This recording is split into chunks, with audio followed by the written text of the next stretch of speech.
Hi guys, and welcome to the final video of this short series.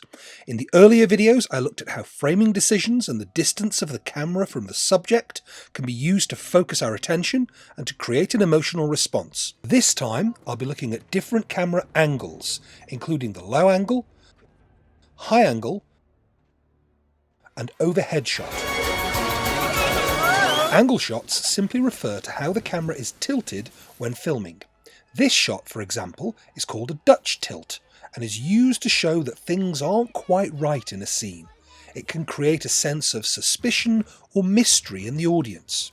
Low-angle shots are shot from below the centre line of the subject, and high-angle shots are from above it, with overhead shots being almost or completely overhead. Low-angle shots can be used to emphasise power. They often make the subject seem larger and more powerful as they loom over the scene.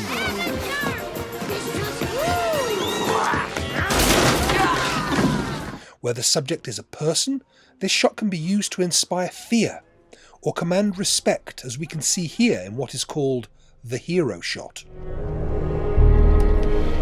Drop your weapon now! Low-angle shots can be used to similar effect when the subject is something other than people too, as perhaps one of the most famous examples of a low-angle shot shows. In this sequence, the small rebel ship is overshadowed by the massive Star Destroyer, which signifies not only the David and Goliath struggle going on here, but also more broadly how powerful and dominant the Empire is, and how small and seemingly insignificant the Rebel Alliance is.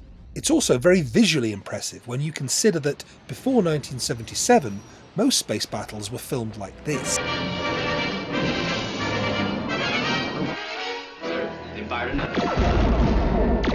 High-angle shots can be used to the opposite effect of low-angle shots, to make someone seem small or powerless, but they can also be used to suggest that somebody is watching. Maximum effort. The most extreme form of the high-angle shot is the overhead shot.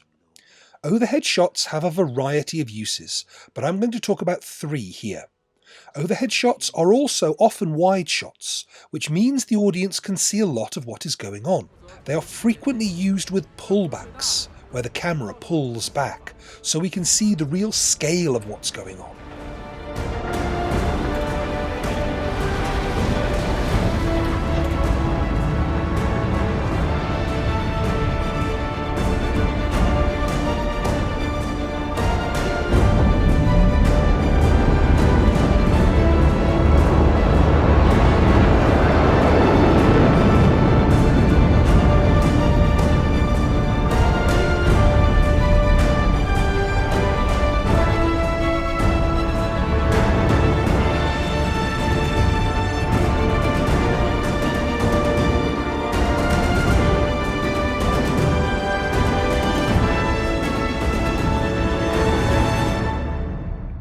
This can also be very useful for shots of people going on journeys.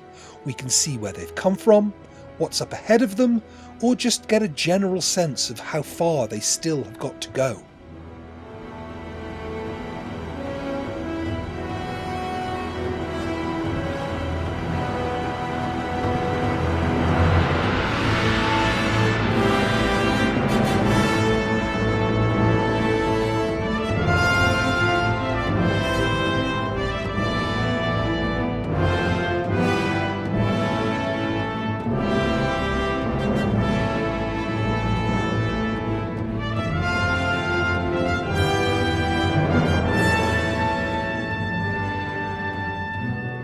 Like this example from The Shining.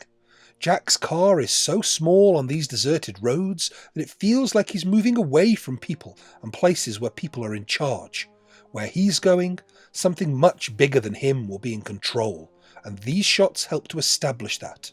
An overhead angle can be great for shots that want to show the scale of something. They get used a lot in fight scenes, where a small number of people are surrounded by a larger number.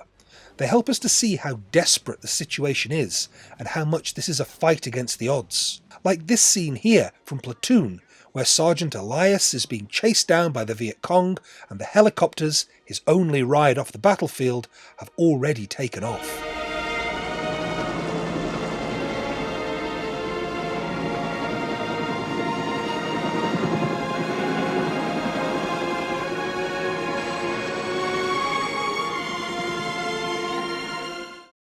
Finally, overhead shots can signify a release. In this shot from The Shawshank Redemption, Andy has just escaped from prison. The overhead shot signifies the release he feels at finally being free.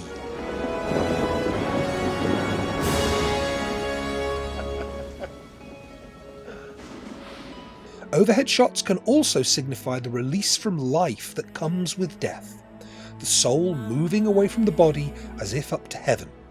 And even though it's a bit of a cliche and has been done to death, occasionally you'll still find a film that gets it right. Go to them.